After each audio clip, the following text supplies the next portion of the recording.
What is going on, guys? And today I'm going to be taking you through the trade recap of making $1,100 this morning on GBPUSD. So I'm going to take you guys through it right now. So let's get straight into it. For the 1 hour time frame, we can see all these clear draws on liquidity. So we have sell side liquidity right here, and then we had this minor buy side right here. Then got taken out at 7 a.m. So this would have been the 7 a.m. GBP high impact news. When you see a large expansion like this to the upside, it was filling this previous 7 a.m. GBP high impact news from Wednesday the 16th of October, and today is Friday the 18th. So it was filling up previous imbalance. So you can see right here there's a large imbalance on the 15 minute, the 30 minute, the 1 hour.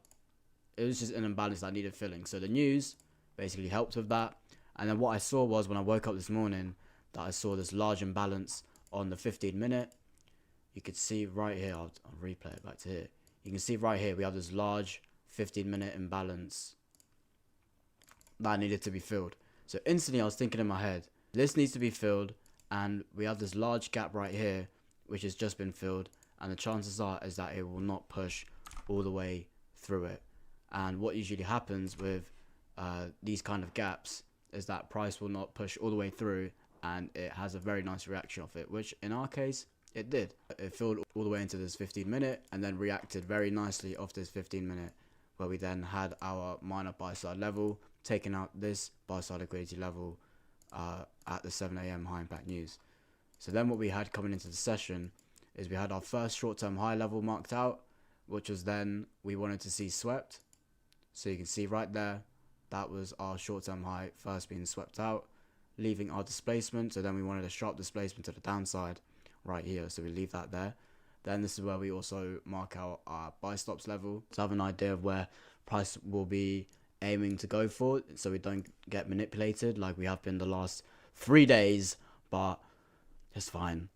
As we then swept the short-term high for a second time, and so then this is where I wanted to see the displacement to the downside. So right here we now got our sharp displacement to the downside. So this is the 1 minute bearish gap we were then aiming for after the displacement. And once we got our tap into there, we got in on the entry like so. So that was our entry short. We had our stop at the short-term high, and we almost very nearly got stopped out. You can see right there, only few ticks from getting stopped out.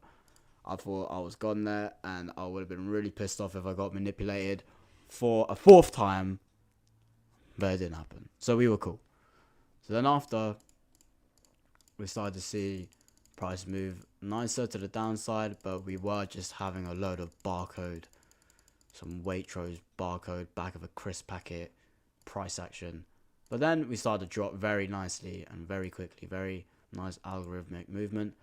But then what happened here was, I always trail my stop 2 swing highs before if we are moving far into profit. So in this case, I moved my stop loss to this level here, because we were up around $2,000 at this point. So it would have been silly of me to just keep my stop at break even and just waited.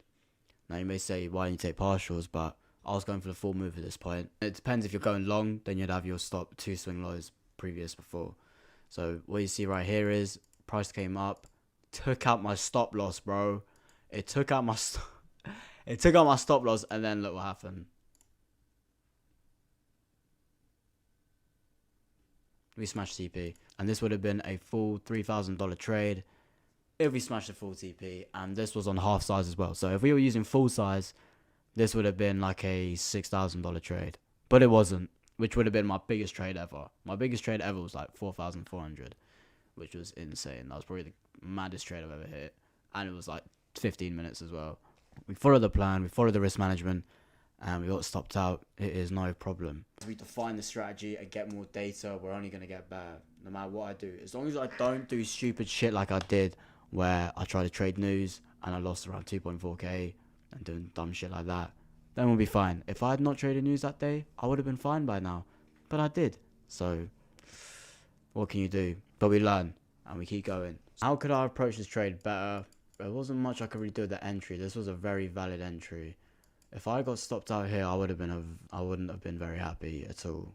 If it had then gotten dumped like this. We've had a move like this happen before, But it's just what you gotta deal with, bro. You just gotta learn to think, you gotta put your stop further. And that's the problem with Forex, bro. It's different in futures.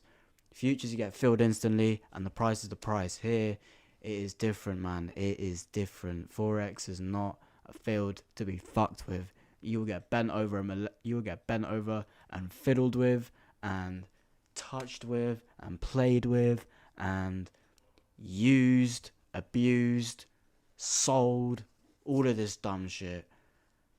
And you just gotta live with it and keep going, because that's what you do, man. That's what you do. So, if you guys did enjoy this video, then sick. If you didn't, fuck you. And I'll see you guys in the next one. Safe.